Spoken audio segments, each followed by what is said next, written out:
this beach here, Yeah. generally they call it Serena Beach or Shanzu Bay. This is a traditional nesting beach for sea turtles. And what we normally do is that sometimes when the female come on the beach to lay eggs, they lay eggs below the high water mark. So what we do in that case is to move those eggs into these hatcheries to give them a chance of hatching. Otherwise, if we left them below the high water mark during high tide, all the eggs are normally washed into the water.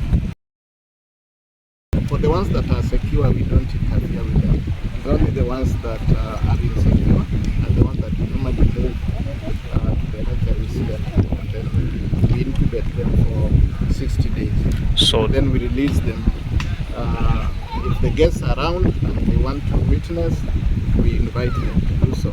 If the timing is not favorable for the guests to see, then we give the animals the priority to just release them. These animals are endangered because there are so many factors that affect them.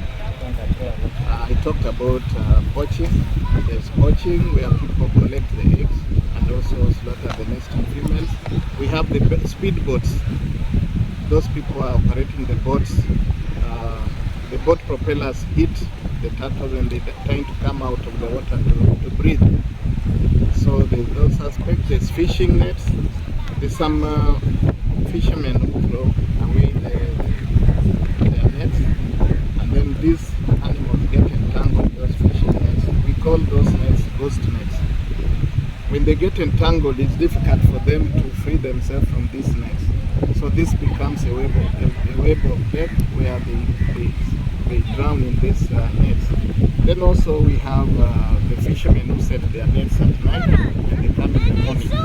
Again, these animals die in such nets because they have to come out on the surface to breathe air. And if they don't do so, they suffer.